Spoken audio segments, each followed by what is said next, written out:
శ్రీదేవి భూదేవి సమేత శ్రీ కళ్యాణ వెంకటేశ్వర స్వామి వారి దేవస్థానం శ్రీకాకుళం కలెక్టర్ బంగ్లా వద్ద ఉన్న శ్రీదేవి భూదేవి సమేత శ్రీ కళ్యాణ వెంకటేశ్వర స్వామి దేవస్థానం ఆలయంలో ముక్కోటి ఏకాదశి పర్వదినం సందర్భంగా ఆలయంలో వైకుంఠ ద్వారం నుంచి భక్తులకు ప్రవేశించి నేరుగా శ్రీ కళ్యాణ వెంకటేశ్వర స్వామి దర్శనం కలిగిస్తున్నారు. భక్తులకు ఎటువంటి ఇబ్బందులు లేకుండా ఆలయ కమిటీ సభ్యులు ముందు జాగ్రత్తలు తీసుకుని భక్తులందరికీ దర్శన భాగ్యం కలిగిస్తున్నారు.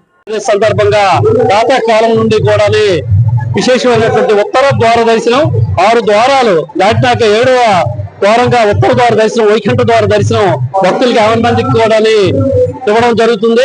అదేవిధంగా వారి యొక్క గోత్రనామాలతో పూజాది కార్యక్రమాలు జరిపిన పిమ్మట ప్రసాద వితరణ కార్యక్రమం తీర్థపడి అదేవిధంగా పుస్తక ప్రసాద కార్యక్రమాలు జరుగుతున్నాయి. ఇవే కాకుండాను సాయంత్రం 6 గంటలకు దేవదేవుడైనటువంటి ఆ శ్రీనివాసుడు ఉభయ నాట్యాలతో నగర వీధుల్లోని భక్తుల చేత భగవంతుడి కార్యక్రమంలో వివరిస్తారు. ఈ కార్యక్రమంలో భాగంగా మంగళ వాద్యాలు నడుమ కోలాటాల నడుమ స్వామివారు విశేషంగా కార్యక్రమం శోభాయాత్ర కార్యక్రమం స్థానిక ముత్యాలమ్మ గుడి వరకు జరుగుతుంది. కావున భక్తులు ఇవే కాకుండాను ఉదయం 6 నుండి సాయంత్రం 6 వరకు వివిధ భజన మండలితో అర్ధ ఏకాహాది భజనాది కార్యక్రమాలు కూడా జరుగుతున్నాయి. ఈ కార్యక్రమాలన్నీ కూడా అన్వయించుకొని ఆ దేవదేవుని ఆశీస్సులు పొందాలని కోరుకుంటున్నాం.